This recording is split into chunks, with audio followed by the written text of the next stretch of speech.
Sama-sama ya. Labbaik Allahumma labbaik, labbaik la syarika laka labbaik, innal hamda wan ni'mata lak wal mulka la syarika lak, innal hamda wan ni'mata lak wal mulka la syarika lak. Kalau dipahami, dihayati, maknanya bisa menetes berlinang air mata kita. Saya kasih pengantar terlebih dahulu. Jikalau kita diperintahkan untuk melaksanakan ibadah sholat, bisa di mana saja. Saat berada di tanah air, saat kita berada di luar Jakarta, di luar negeri, dimanapun bisa kita sholat. Yang penting rukun syaratnya terpenuhi. Puasa dimanapun kita bisa melaksanakan ibadah Ramadan, sedang ada di Sumatera, sedang ada di Kalimantan, sedang ada di Malaysia, sedang ada di Jepang, sedang ada di Jerman. Zakat pun demikian. Semua amalan-amalan ibadah bisa dilakukan di mana saja, apalagi zikir. Akan tetapi khusus untuk ibadah haji umrah hanya bisa dilakukan di Baitullah. Dan khusus untuk ibadah haji al-hajj Arafah, haji Arafah, wukuf di padang Arafah. Nah, yang terpenting ibadah haji itu ada 3 hal yang harus kita ketahui. Yang pertama, secara syariat. Yang kedua, ibadah haji ini merupakan napak tilas daripada Nabi Allah Ibrahim alaihis salam. Yang ketiga, ini penting, jarang diperhatikan, jarang didalami, jarang dihayati hakikat hikmah di balik perjalanan ibadah haji itu. Kalau bicara syariat, bicara sholat, yang penting sah sesuai rukun syarat. Tawaf 7 kali putaran dalam keadaan suci. Bismillahirrahmanirrahim. Mengelilingi Ka'bah dimulai dari sudut Hajar Aswad, kemudian berputar saat rukun yamani. Rabbana atina fid dunya hasanah wa fil akhirati hasanah wa qina adzabannar, dan seterusnya. Sa'i pun demikian, sofa marwah sofa. Terlebih pas puncak ibadah hajinya, wukuf di Arafah, kemudian mabit di Muzdalifah, mabit di Mina, melontar jumrah, sah. Itu secara syariat memang harus sah. Ibarat sholat harus sah dia, dimulai dari takbiratul ihram, diakhiri dengan salam. Puasa sah, ada niatnya, mulai dari terbit fajar hingga terbenam matahari. Zakat sah dia apabila zakat fitrah dikeluarkan 3,5 liter dan waktunya belum tertentu sebelum khotib naik mimbar. Zakat mal ada nisabnya dan ada hitungan-hitungan tersendirinya. Dan yang terpenting yang ingin kita kaji hari ini sedikit saja masuk, bukan bukan hanya dari sisi syariat ibadah hajinya, kalau nampak jelasnya jelas. Makanya Ka'bah, Baitullahil Haram, ada Maqam Ibrahim, ada Hijr Ismail, ada nampak jelas daripada Safa, Marwah, Siti Hajar. Kala itu saat putranya Nabi Ismail alaihissalam kehausan, berikhtiar luar biasa. Ya, nah yang saya ingin mukakan hari ini adalah hikmah filosofi ibadah haji. Ya Bu ya, ini kok tegang begini nih ya. Karena adik-adik kita juga udah tuh belajar manasik di asrama haji apa? Pondok Gede ya. Baik, sama-sama saya ingin baca lagi talbiyah, cuma tidak dilakukan ya. Ikuti saja ya setelah saya sambung. Labbaik Allahumma labbaik semua. Labbaik la syarika laka labbaik. Innal hamda wan ni'mata laka wal mulk la syarika lak. Sama-sama semua, 1, 2 ya. Labbaik Allahumma labbaik, labbaik la syarika lak labbaik, innal hamda wan ni'mata laka wal mulk la syarika lak. Sekali lagi, labbaik Allahumma labbaik, labbaik la syarika lak labbaik, innal hamda wan ni'mata laka wal mulk la syarika lak. Kalimat talbiyah ini kapan dia dibaca? Khususnya saat sudah hendak menunaikan rangkaian daripada rukun dan wajib-wajib haji, setelah jamaah haji berada di Makkahul Mukarramah maupun yang berada di Madinah, hendak beranjak menuju pada Arafah pada tanggal 8 Zulhijjah, sudah beranjak semua. Kalimat talbiyah ini karena niat untuk haji adalah nawaitul hajja wa ahramtu bihi lillahi ta'ala. Kalau umrah nawaitul hajj, nawaitul umrata wa ahramtu biha lillahi ta'ala. Apa beda haji dan umrah? Kalau umrah dari sisi waktu bisa dilakukan kapan saja. Kan tetapi kalau haji karena al-hajju Arafah, dia wukuf di Arafah, maka dilakukan haji itu pelaksananya 1 tahun sekali. Karena saya ingin fokus pada kajian bahasan terkait dengan hikmah filosofi daripada ibadah haji maupun umrah yang diawali dengan niat. Karena sudah niat, kala itu jamaah haji mengenakan pakaian ihram. Niatnya pun gak sembarangan, ada namanya mikot. Yang sudah pernah berangkat nih, terbayang. Mikot tempat untuk mengambil niat.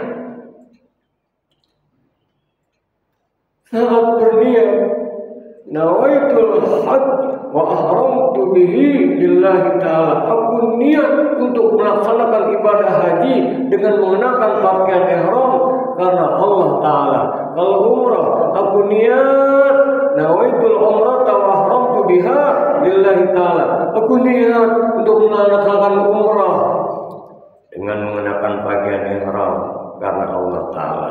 Sejak itu sudah harus dijaga larangan-larangan ihramnya.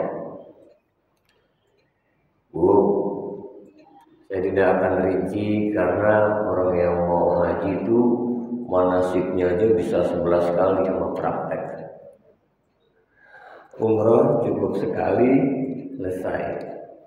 Karena saya ingin memasuki materi tentang hikmah di balik perjalanan haji ataupun umroh, maka saat talbiyah dibacakan, arti filosofi saat menggunakan pakaian ihram sama semua. Laki-laki dengan 2 helai kain tanpa mahal selembar apapun selain 2 kain ihram itu. Kalau wanita seperti biasa menutup aurat. Ini apa artinya? Artinya perjalanan ibadah haji maupun umrah dengan mengenakan pakaian ihram mengingatkan untuk memulai sesuatu. Pakaian ihram disunahkan berwarna putih.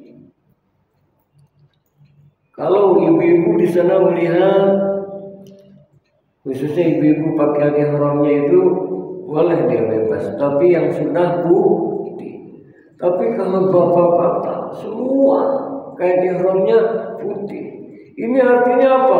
Filosofinya adalah, hikmahnya adalah mengingatkan, aku penuhi panggilanmu ya Allah setelah niat haji maupun umrah. Labbaik Allahumma labbaik, aku penuhi panggilanmu ya Allah, aku penuhi panggilanmu ya Allah. Labbaik la syarika laka labbaik, aku penuhi panggilanmu ya Allah, aku penuhi tiada sekutu bagimu. Artinya orang yang haji ataupun umrah total, mutlak, semata-mata bukan karena ingin dipanggil haji, bukan karena tidak enak yang lain sudah haji, aku belum, aku pengen umrah, aku pengen di sana nanti bisa bisnis ini, bisa bisnis itu, aku ingin dikatakan ini itu. Tidak, semata-mata aku penuhi panggilanmu ya Allah. Innal hamda wan ni'mata laka wal mulk la syarika lak, sesungguhnya segala puji milikmu ya Allah. Innal hamda wan ni'mata, kenikmatan semua datang dari sisimu ya Allah. Laka wal mulk, bagimu ya Allah semua keagungan, kekuasaan, kerajaan ya Allah. La syarika lak, tiada sekutu bagimu. Pakaiannya pakaian ihram, baca talbiyah. Artinya apa? Satu saat yang kita bawa adalah hanya beberapa lembar kain putih. Jadi dengan kesucian hati apa sih yang bisa dibanggakan?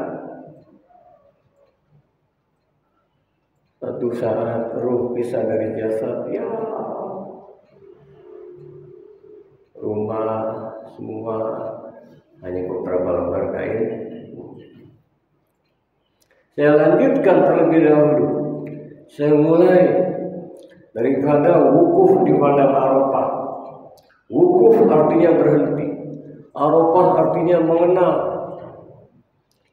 Ini maknanya jangan sampai sekarang ini banyak maaf, beribu-ribu maaf. Bagus sudah secara syariat menaikkan ibadah haji, bagus. Memang sebuah kerinduan yang teramat sangat sudah melaksanakan ibadah umrah. Tapi kalau hakikatnya tidak dipahami, tidak dihayati, maka boleh jadi nilai-nilai ibadah hajinya tidak tercerminkan, tidak terbawa nanti di tanah air. Saat wukuf artinya berhenti, Arafah artinya kenal. Kala itu fisiknya yang berhenti, berada di padang Arafah. Dan kala itu wukuf, fisiknya Arafah maknanya mengenal. Pakaiannya pakaian ihram, seolah-olah disuruh mengenal akan jati dirinya. Makanya kalau di padang Arafah, zikir yang diutamakan tuh zikir yang saya sholat sebetulnya. Yuk sama-sama nih zikir yang utama di Arafah. Nanti kita kaji, kita ambil hikmahnya, filosofinya. Sama-sama ikuti. La ilaha illallah wahdahu la syarika lah, lahul mulku wa lahul hamdu, yuhyi wa yumitu wa huwa ala kulli syai'in qadir. Semua la ilaha illallah wahdahu la syarika lah, lahul mulku wa lahul hamdu, yuhyi wa yumitu wa huwa ala kulli syai'in qadir. Tauhidkan Allah. La ilaha illallah wahdah, Allah esa, la syarikalah, tidak ada sekutu lagi bagi Allah. Lahul mulku, miliknya segala kerajaan, walahul hamdu, miliknya segala puji. Allah yuhyi wa yumit, yang menghidupkan, yang mematikan. Wa huwa ala kulli syai'in qadir. Ya Allah kuasa terhadap segala sesuatu. Pulang haji, pulang umroh, jangan lagi sekutukan Allah. Murnikan tauhid. Man arafa nafsah faqad arafa rabbah. Siapa yang kenal dirinya, dia akan kenal Allah Rabbnya. Mengadakan perenungan terus. Disinilah Allah membanggakan kepada malaikat-malaikat seolah berkata, wahai para malaikat-malaikat, lihat hamba-hambaku pada tanggal 9 Zulhijjah, pada saat wukuf di Arafah, yang kau khawatirkan nanti manusia yang kerjanya hanya merusak saja, baku hantam dan sebagainya, semua sama kala itu. Tidak ada jenderal, kolonel, presiden, menteri saat pakaian ihram sama, nggak boleh ada cap bintang semua di sini, boleh nggak? Tidak, sama semua. Di sini menandakan inna akramakum indallahi atqakum. Betul-betul mau siapa, sukunya apa, sama pakaian ihram di mata Allah Subhanahu wa taala. Ini harinya untuk mengenal jati diri. Pun nanti siapapun ketika menghadap Allah Subhanahu wa taala kembali innalillah wa inna ilaihi rajiun, sama. Mau jenderal, mau konglomerat yang di bawah hanya beberapa lembar kain putih, diadakan perlindungan di situ, ya Allah. Dan yang di tanah air laksanakan puasa Arafah. Mengingat waktu, saya singkat-singkat saja. Setelah wukuf di Arafah, kemudian malam 10 daripada tanggal 9 malam 10 Zulhijjahnya setelah wukuf di Arafah, maka beranjaklah setelah sore hari, beranjak malam terus ke Muzdalifah, mabit bermalam, mengambil batu kerikil, persiapan, kemudian menuju Mina. Dari Mina untuk melontar jumroh. Saya ingin ringkas saja.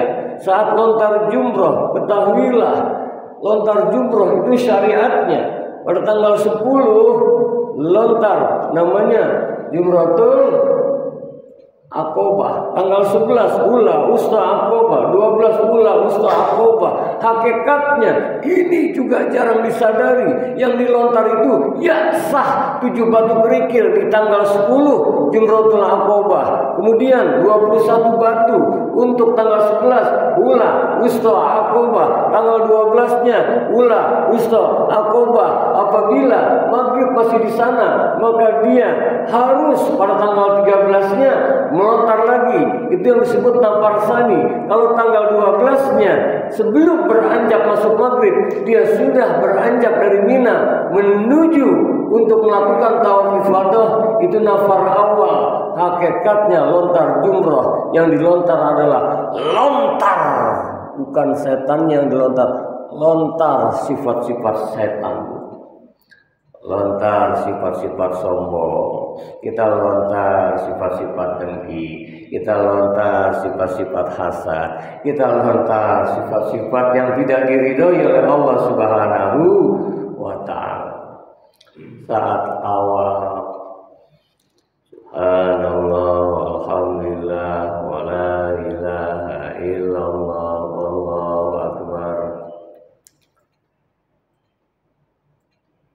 artinya apa? Tawaf 7 kali putaran melambangkan bahwa langit 7 lapis langit, 7 lapis bumi. Hari ada 7 hari 7 malam.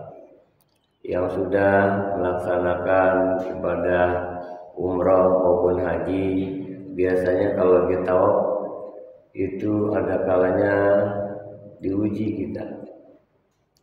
Putaran pertama enak, putaran kedua, ketiga, keempat tiba-tiba yang suami istri kemana? Tiba-tiba ada orang besar, sedap apa semua di situ tetap, ya tidak boleh marah dan sebagainya. Yang ingin saya sampaikan, saat kita melaksanakan tawaf itu seharusnya kembali ke tanah air. Ingat, baik orang yang sudah pernah haji maupun umroh, silahkan bergerak, silahkan beraktivitas kapanpun dimanapun, tapi hati selalu terpaut pada Allah Subhanahu wa ta'ala. Saat tawaf, dan bahkan kalau yang sudah pernah haji umrah, dia mengatakan, kalau kita tanya misalnya bagaimana pelaksanaan ibadah hajinya, bagaimana umrahnya, alhamdulillah lancar semuanya. Saya nggak yakin. Makanya baik di Mekah maupun di Madinah itu seperti miniatur. Saya 4 kali ibadah haji, umrah puluhan belasan kali nggak kehitung. Itu nggak ada yang namanya ibadah tuh lancar, ada saja. Artinya hidup kita pun di dunia ini sesuatu yang mustahil, yang tidak Allah ciptakan di dunia ini adalah sesuatu yang semuanya normal saja, pasti ada dinikmatkannya. Ada panas, ada hujan, ada lancar, kadang naik, kadang turun. Nah, orang yang melaksanakan tawaf, maka dimanapun hatinya terpaut pada Allah. Dan ketika melaksanakan sa'i, Sofa Marwah, filosofinya teringat betapa luar biasa perjuangan Siti Hajar yang pantang menyerah. Kenapa? Karena Siti Hajar saat ingin bergerak melakukan sesuatu, dia tidak mengandalkan pada ikhtiarnya. Saat ingin melakukan sesuatu, betul-betul, ya Allah, Kau Maha Memberi, ya Allah, digantungkan kepada Allah, baru bergerak. Sofa Marwah, Sofa Marwah, 2 kali putaran, 3 kali putaran, putus asa kah? 4 kali putaran, putus asa kah? 5 kali putaran, putus asa? Tidak, karena dia yakin Allah memberi. Di putaran ke-7 itulah baru tergerak merontal Nabi Allah Ismail kecil, sehingga terbentur kakinya batu besar, keluarlah air Zam-Zam. Filosofinya adalah orang yang haji umroh nggak cengeng, nggak gampang putus asa. Siti Hajar luar biasa, ikhtiar yang dia tidak pernah mengenal lelah dan putus asa, tapi bergerak. Allah yang Maha Memberi. Tahalul, gunting rambut, ini sebuah simbol, ya. Dan banyak lagi, terlebih bagi yang sudah beranjak ke Madinah, ya, wah luar biasa filosofi daripada ziarah ke makam Rasulullah SAW. Baik, mengingat waktunya ini saja yang saya dapat sampaikan. Ada yang ingin didiskusikan, ditanya sedikit, masih ada waktu, dipersilakan. Silakan Pak. Kelihatannya udah ngaji semua ya. Ya Pak, silakan.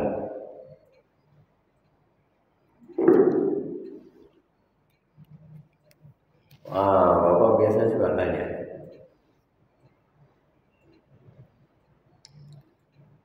Gak ada pertanyaan.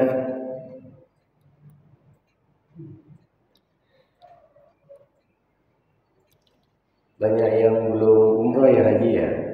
Masih ya? Pak Haji, coba silakan, ada yang mau tanya.